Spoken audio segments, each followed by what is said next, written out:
étape, on va travailler sur une variable échelle. Donc une variable échelle, elle peut être quanti ou elle peut être qualitative, suivant comment on souhaite y travailler dessus.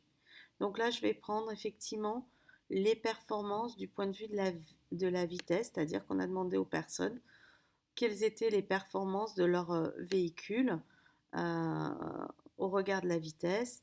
Et donc effectivement, on s'aperçoit qu'on a une échelle. La voiture n'est pas du tout performante en termes de vitesse et elle est tout à fait performante avec toute une gamme des réponses au milieu. Et donc, comme c'est une variable qui est à la fois quanti et quali, on peut obtenir une moyenne.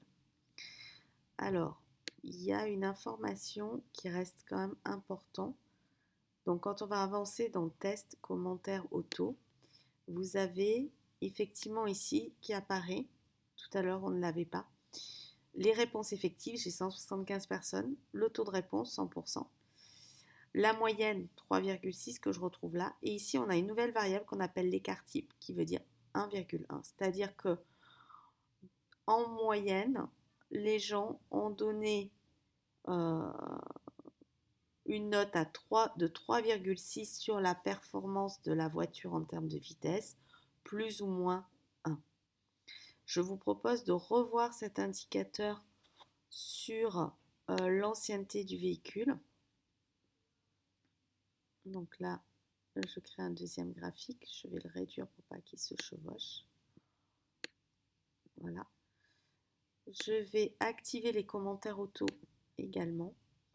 Et là, effectivement, vous voyez, les véhicules ont en moyenne 4,2 années avec un écart type de plus ou moins 2,9, c'est-à-dire presque 3 ans.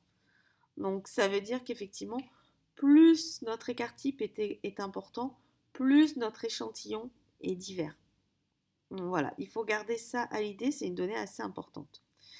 Donc ça, c'était le premier point, la notion de l'écart type. Je veux bien supprimer ce document. Je reviens à mon premier. Alors là, effectivement, quand on a des plutôt oui, des pas du tout. Alors moi, les moyennements, je les aime pas parce que c'est un truc un peu fourre-tout. Donc je les évite. Plutôt oui et tout à fait. Il y a beaucoup de modalités, donc ça devient compliqué des fois à analyser. Et donc du coup, je vais regrouper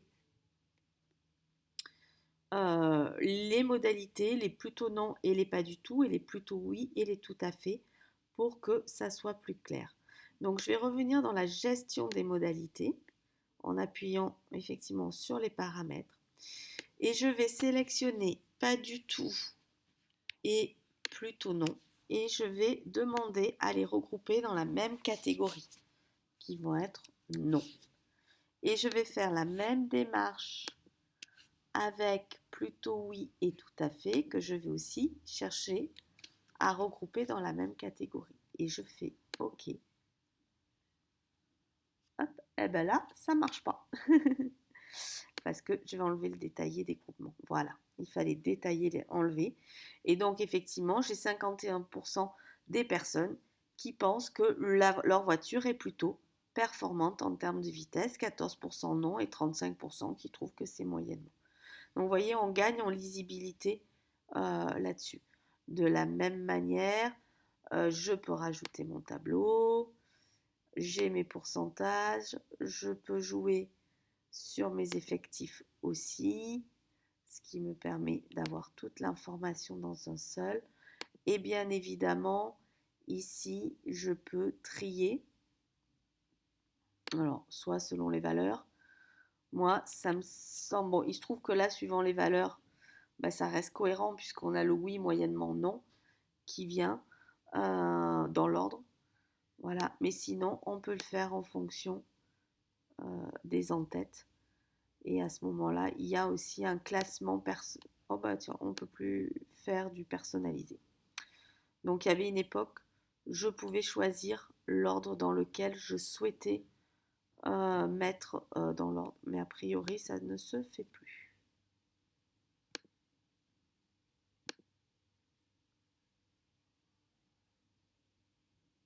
Donc voilà. À moins que j'ai du... Non, j'ai du croissant.